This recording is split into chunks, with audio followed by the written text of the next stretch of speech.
Hi guys, I know it's been a while since I made the videos, but I've been busy with life. But anyways, so today I just want to talk to you guys about dermaplaning. So I'm going to be showing you guys how to dermaplane.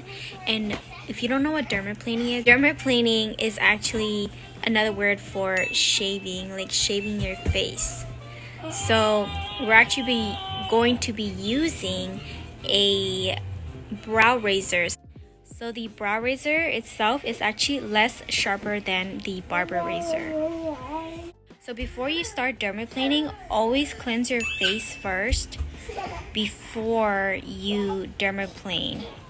So have, like, for example, like you would wash your face normally with a cleanser and exfoliator, right? And then go ahead and pat your face, after you rinse all that out, and have a dry face. Some people like to use aloe, but for me, my recommendation for myself is actually having a dry face, so when I can see all the little peach fuzz that I'm getting rid of. Then after you are done like doing the whole dermaplaning, just use like a little like a toilet paper tissue. Just lightly wipe off all those little peach fuzzes. You don't have to rinse it anymore. That's optional. Other than that, then you can just go ahead and spray your toner and do your whole skincare like normal. So something that you do need to know about dermaplaning is that your face will be a lot more sensitive than when you had the little peach fuzz on your skin. So yes, you will tend to break out pimples and stuff, but just know that make sure as long as you have your skincare on, you'll be okay. You'll be fine. It will protect the dirt and debris from going into your pores. Because now that the baby peach fuzzes are gone off of or have been shaved off of the face, your skin and your pores are now open and exposed to all that. So make sure you have skincare. So skincare will always protect you. So without further ado, let's get started.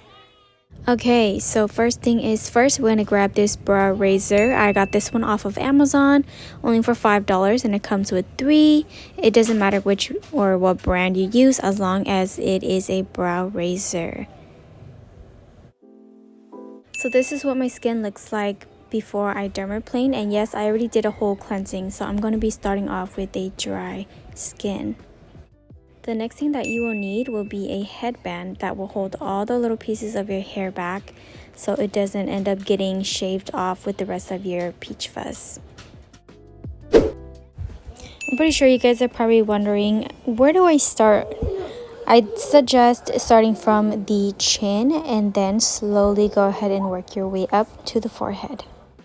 Okay, so what we're going to do is hold our skin by using 2 fingers. We're going to pull the skin back so we'll have a flat surface in order to have a better shaving process. So this is how we are going to be holding the razor, a little bit tilted sideways, and then slowly razoring upwards carefully. And let's not forget, we had to suck in the bottom lip in order to have a more flatter surface in order to get rid of all the little peach fuzz on the bottom of our lips. And always remember, whenever you're moving to a new portion of the face, you always have to hold the skin taut in order to have a flat surface to get a better result in dermaplaning. So for under the eye area, we're going to be holding the skin taut on the cheekbone area and lightly shaving it upwards, but carefully, not passing that line before the waterline.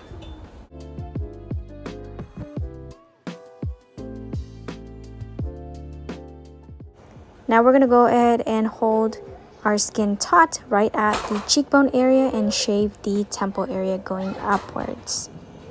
And don't forget that we need to use at least maybe a clean paper towel or a clean toilet tissue roll to clean the brow razor before moving on to the rest of our face. Now this part might be a little different because we're shaving sideways but towards the ear area, because we have hair growth there, which we call that a sideburn, and you don't really want to ruin that. unless you're trying to get rid of it. But I'm just kind of carefully working my way towards the ear area just a little bit, not too close to the hairline, but just at least getting all the little baby peach fuzz. Finally, we're gonna go ahead and start shaving our forehead. But before this, we have to at least hold our eyebrow top, holding it downwards or pulling it downwards in order to have a better result.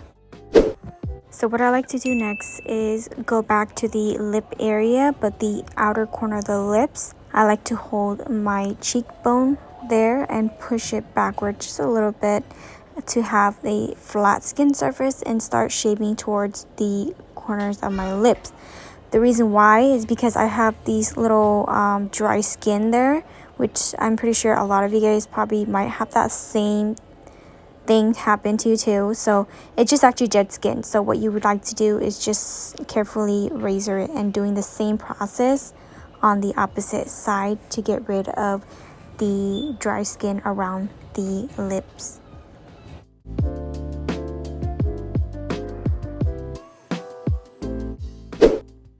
Now let's not forget the mustache area. We're gonna hold the skin taut with 2 fingers again in order to have a flat surface, and then we're going to suck in the top lip this time and start shaving upwards, lightly going upwards carefully because you don't want to end up cutting your nose.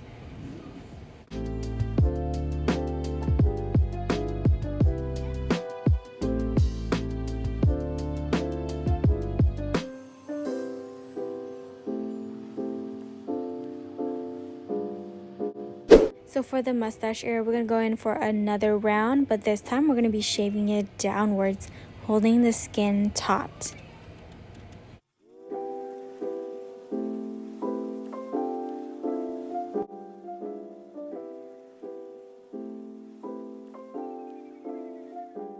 You're probably guessing, what about the nose?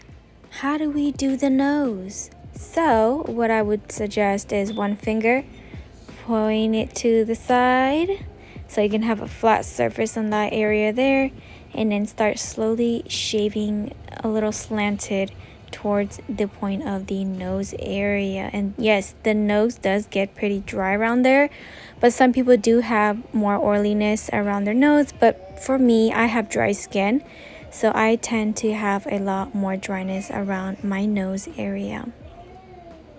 So you would do this same process like what I'm doing here, but on the opposite end, pointing to the other side and shaving the other side slanted as well.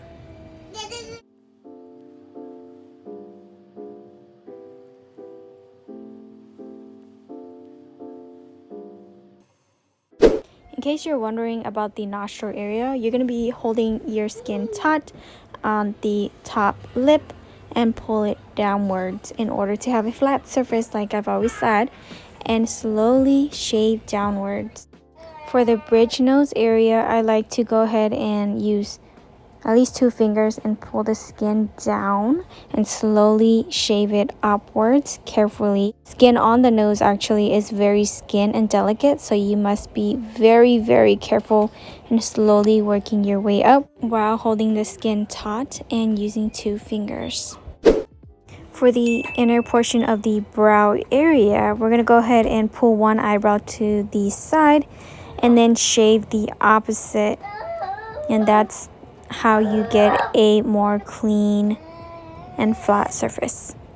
And just because you shave one side doesn't mean it's well cleaned out already. You gotta shave and do the opposite side. So hold the other brow taut, start shaving the opposite.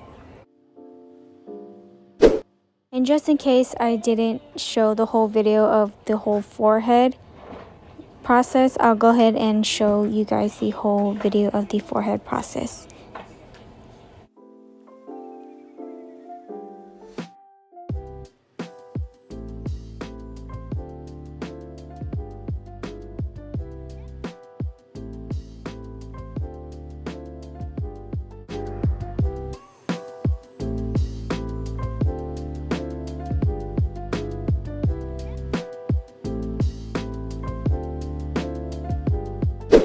So I'm a type of person that likes to actually get the full-on face done. So I'm gonna go ahead and shave literally downwards toward my eyebrow area, but carefully, not shaving away the rest of my brow hair. So this is the process of how I do it. I actually put my finger at the forehead area, pull it upwards in order to get a flat skin, and then slowly shaving downwards, following the arch and shape of my brows.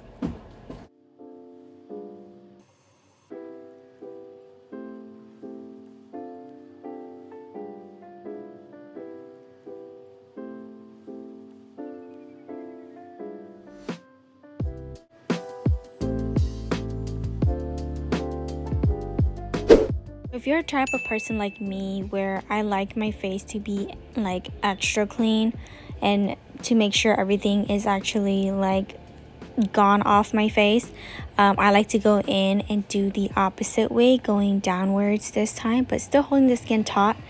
So for the rest of this part, I'm going to be going ahead and playing the whole video so you guys can see it, since I already explained the rest of the video already, but this time it's just going the opposite way.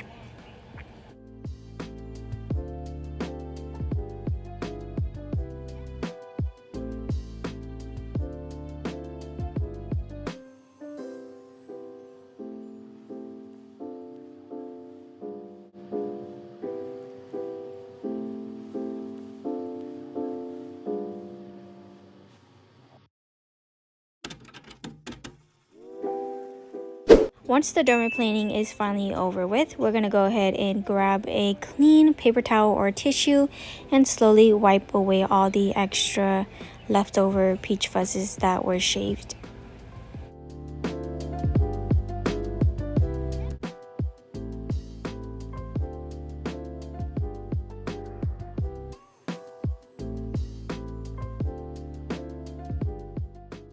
So the very first product that I will be using is called the Post Extraction Solution. And sadly, this product cannot be purchased because it is only used by professionals. But since this product cannot be purchased, what I can show you is how to use it, or how we use it is to at least use a clean paper towel or tissue and at least 2 spritz on it. And then go ahead and lightly wipe it all over the whole face because we have dermaplaned. And what this solution does is it actually kills bacteria.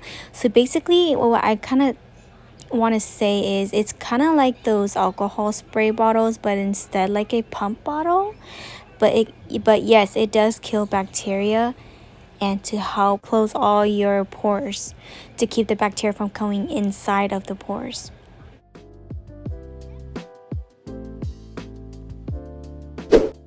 You probably already have heard me rave all about this product already. It's called the Multi-Active Toner. It is a really nice toner that does help to balance your pH levels, which is the skin tone of your face, and helps to rehydrate the skin. The ingredients that this product contains is water, aloe extract, lavender, lemon, bergamot, glycine, cucumber, ivy English, mallow flower, sodium lactate, citric acid, and sodium PCA, which helps retain moisture to the skin.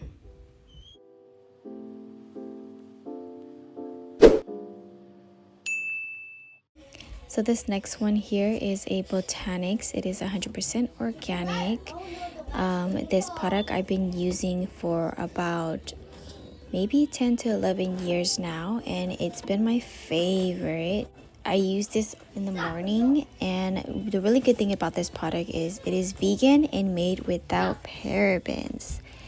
And the ingredients that are listed within this product is sweet almond oil, argan oil, rose oil, lemon, pelargonium flower, and bergamot, and also 100% rose hip, which is very hydrating and very good for dry skin.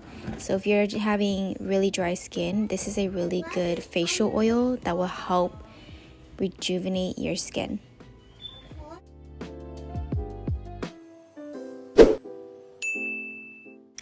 So for moisturizer, I'll be using the Klairs Vitamin E Moisturizer. This is also a Korean product that helps to hydrate and rejuvenate the dry skin.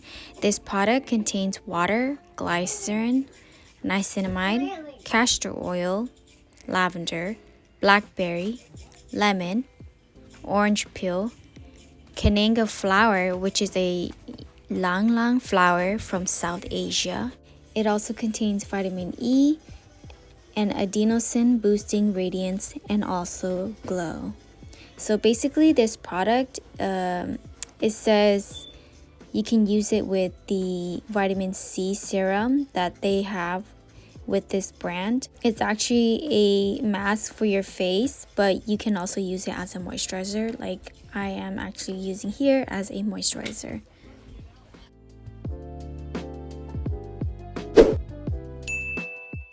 As a second moisturizer, I like to use the CeraVe Healing Ointment because this product is known to protect and soothe dry skin, cracked and chapped skin. It is also a protected skin with ceramides. So this product contains petrolatum, which is a petroleum jelly, mineral oil, paraffin, ceramides, dimethicin, water, hyaluronic acid, and phytosphengosin, which supports skin barrier, treating acne and eczema.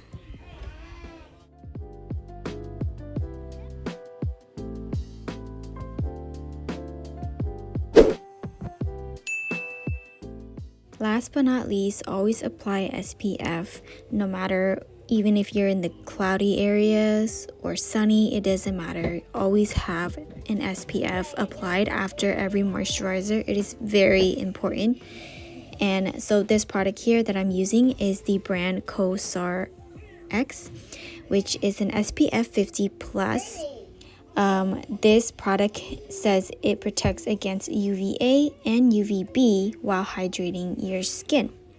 So this product also contains water, glycerin, sulfonic acid, a little bit of alcohol, which is kind of but it has dimethicone, aloe, sodium hydroxide, and a little bit of fragrance. And always apply sunscreen at least every 1 to 2 hours in the sun or after any sweating or water exposure. So what's nice about this product is that it doesn't leave a white cast on your skin no matter how many layers you apply. But the best layers that you actually need to apply for a sunblock is at least 2 fingers, the max. No more than 2 fingers. Because remember, less is more. So let's go ahead and see our final results. If you made it this far, thank you guys for watching, and I'll see you guys in my next video. Bye!